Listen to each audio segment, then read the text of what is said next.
Okay. And so, and you have this proofreading or usage as part of the 4-step edit. That's right.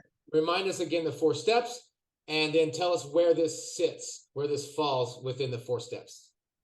Okay, so for those who have never heard of the four-step edit, the idea is to edit instead of haphazardly looking for every possible problem simultaneously, which is the way everybody does it.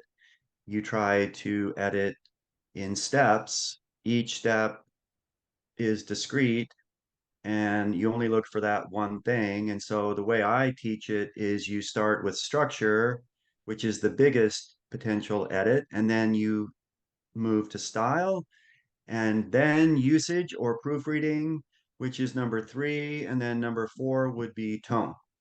Okay, And so so proofreading is part, a big takeaway is a lot of people think that proofreading is editing, okay, and it's only one step in editing.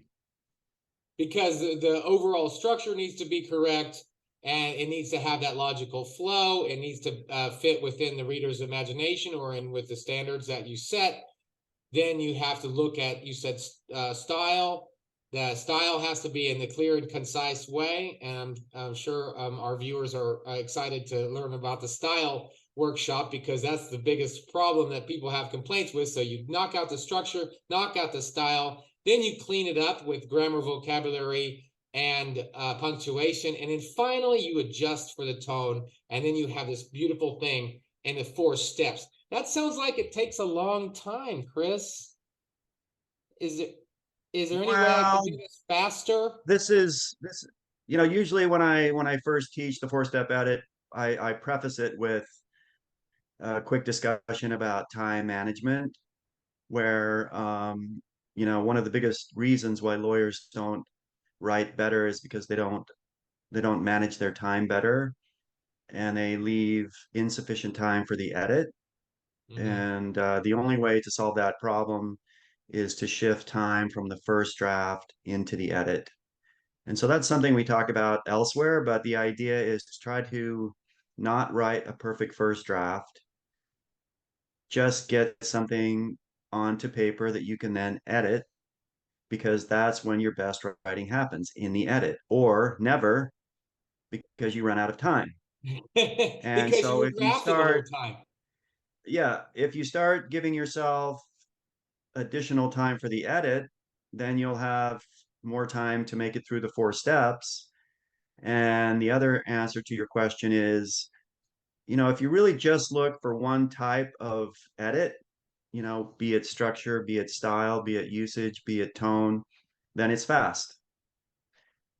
And it's more effective because you're only looking for that one type of improvement. And so you see it more readily.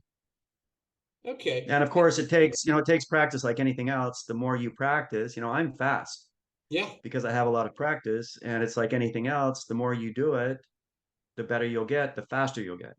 So it's just like structure, style, usage, tone, structure, style, usage, tone, structure, style, usage, tone. And so you get faster and faster. And the one thing that I like to tell people, and I remind myself of, is that nobody's going to see the first draft. As a matter of fact, they only see the edit. They only see what you put out there to them. And so what happens with a lot of people is they try to draft and edit at the same time. So I'm drafting, and then, oh, I see a mistake, and I got to think about it. And then I go back, oh, where was I again? And then, oh, I see another thing. Oh, I didn't like this. Then I go back to structure. And so a lot of people are trying to do these 4 steps at the same time. But what you're saying is get it out on paper, then do the edit. The edit will start with the structure, but typically you'll have a given structure, which I think in law is, important to consider. But then restructuring the sentences, the paragraphs, and so forth. Then you go to the tone. Then you get to the style, and then when now it's from there.